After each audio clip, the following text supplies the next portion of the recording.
Baik, selamat pagi. Saya akan menjelaskan bagaimana cara membuat mol, atau dengan kepanjangan istilahnya adalah mikroorganisme lokal, atau lebih umum dikenal lagi yaitu pupuk cair. Pupuk cair ini atau mol ini bisa kita gunakan untuk langsung disemprotkan ke tanaman sebagai zat perangsang tumbuh. Bisa juga digunakan untuk kompos sebagai dekomposer, artinya untuk mempercepat perombakan atau fermentasi atau pembusukan bahan-bahan organik sebagai kompos atau pupuk padat. Nah, mol ini terdiri dari beberapa bahan. Bahan ini bermacam-macam, diantaranya salah satunya adalah satu rebung bambu. Bambunya bambu apa saja, seperti ini. Kenapa kita mengambil bambu?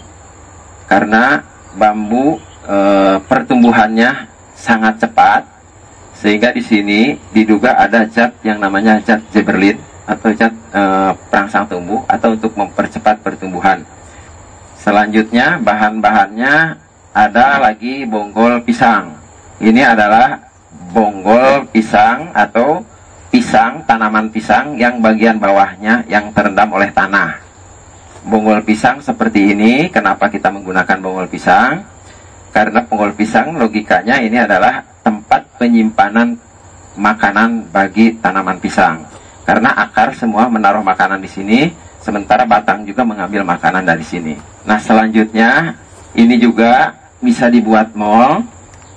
Ini namanya labu kayu kalau di Sumatera, tapi kalau di Jawa istilah lainnya adalah bernuk atau buah maja. Ini keras, kita ambil yang tuanya seperti ini, yang sudah tua. Ini banyak tumbuh, tapi tidak dimanfaatkan selama ini. Kita akan memanfaatkan sebagai pupuk cair. Selanjutnya bahan-bahannya bisa limbah buah-buahan yang sudah kita tidak manfaatkan seperti ini. Ada buah pir atau buah salak, atau juga mungkin buah pisang atau buah nenas atau buah pepaya, apa saja buah-buahan yang sudah kita tidak manfaatkan. Selanjutnya bisa dari limbah sayuran seperti ini. Tidak hanya kol, bisa dari sawi, bisa dari caisim, atau apa saja dari limbah-limbah sayuran atau limbah pasar yang sudah tidak dimanfaatkan juga. Terus juga ada yang kita istilahkan adalah mol nasi. Ini bahannya terdiri dari nasi yang dikepal-kepal seperti ini.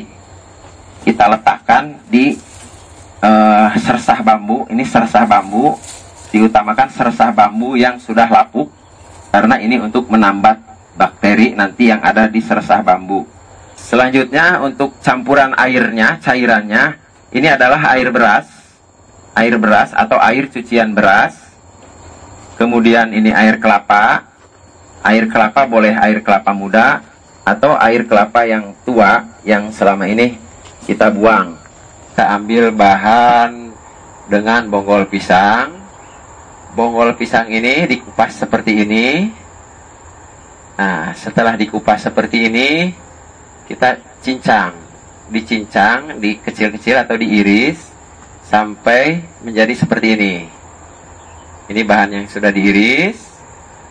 Nah, kemudian bahan yang sudah diiris ini dimasukkan ke alat penumbuk atau dihancurkan, kemudian ditumbuk. Alat penumbuknya bisa seperti ini, alu dengan lumpang, atau bisa juga menggunakan blender.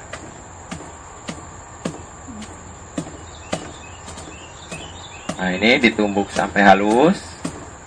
Nah, kemudian setelah halus, bahan akan seperti ini. Halus seperti ini. Ini contoh bahannya sudah halus. Kemudian kita langsung masukkan ke wadah untuk pembuatan mol. Wadahnya ini bisa terdiri dari toples atau ember atau bahan lain yang menggunakan plastik. Jangan yang menggunakan plat atau besi. Kemudian bahan tadi yang sudah hancur atau sudah halus kita campurkan dengan air beras. air beras 1 bagian, kemudian juga air kelapa 1 bagian. Dari jumlah bahan seperti tadi, kita bisa campurkan 4-5 liter air dan air kelapa, air beras. Kemudian setelah ada campuran air beras dan air kelapa, kita tambahkan pemanis secukupnya. Secukupnya saja seperti ini, jangan terlalu banyak.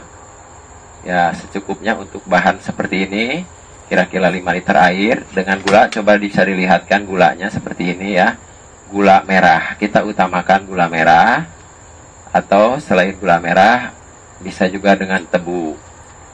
Kemudian bahan tadi kita aduk supaya menyatu antara bahan mol, air beras, air kelapa, dan gula sampai betul-betul menyatu. Nah, setelah bahan tercampur semua, kita tutup dengan menggunakan plastik. Tutupnya bisa dengan tutupnya, Yus. Kita ambil tutup saja itu dulu. Nah, ada 2 alternatif. Kita bisa menggunakan tutup ini. Coba diperagakan, silahkan. Tutupnya, tapi kita menggunakan selang. Silahkan ditutupkan yang rapat. Kita menggunakan selang akuarium seperti ini. Kemudian ujung lainnya kita celupkan ke air. Ini air putih biasa. Tujuannya agar ada udara yang keluar. Kita buat serapat mungkin. Kenapa kita menggunakan kertas koran? Karena kalau kertas koran atau dengan kertas ini bisa ada udara atau aerasi masih bisa masuk, sehingga nanti mol ini tidak meledak atau tidak menimbulkan gas yang bisa menyebabkan meledaknya tadi.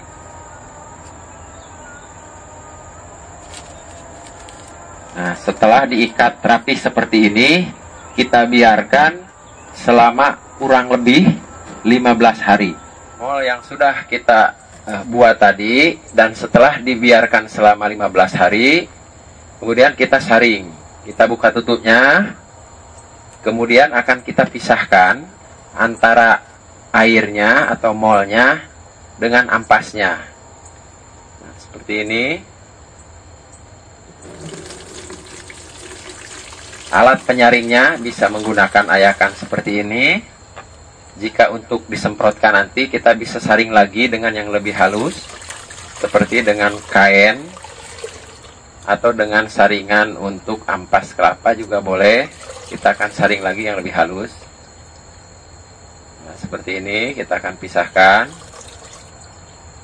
Tuangkan aja semuanya.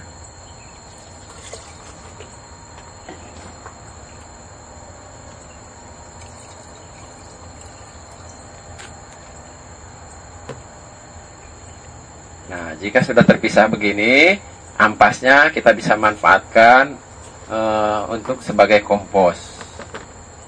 Dan cairannya ini kita bisa simpan di toples seperti ini dengan tutup tadi, atau kita bisa pindahkan ke tempat lain seperti dengan botol bekas air mineral ini, atau juga bisa dengan toples-toples seperti itu yang kita lihat di sampingnya. Jadi kita bisa pindahkan ke tempat lain. Nah, dengan kondisi seperti ini, mol yang sudah jadi ini kita bisa simpan lama, sampai setahun ini masih kita bisa simpan sebelum kita gunakan. Setelah tadi kita melakukan penyaringan, nah kita akan menguji dengan alat uji daya hantar. Ini namanya alat uji daya hantar. Ini fungsinya hanya sebagai saklar saja. Nah, ini kalau ini disatukan, ini akan hidup, ya, bohlamnya akan hidup seperti ini. Nah, ini fungsinya sebagai saklar. Ini bohlamnya yang 100 watt ya. Kita lihat ini 100 watt bohlamnya. Nah, kita akan mulai pengujian dengan menguji air. Sini ada air putih biasa, air sumur, silahkan diuji. Nah, ini ternyata dengan bohlam yang 100 watt, hanya air saja, dia tidak mampu menyalakan listrik, tidak mampu menghantarkan listrik. Selanjutnya kita akan uji mol. Ini mol yang sudah kita buat tadi, yang sudah melebihi 15 hari. Ini Ini contoh adalah mall Bonggol Pisang. Seperti ini. Lanjut kemudian ini adalah mall buah. Ya. Ini contoh untuk daya hantarnya. Kemudian selanjutnya mall Maja.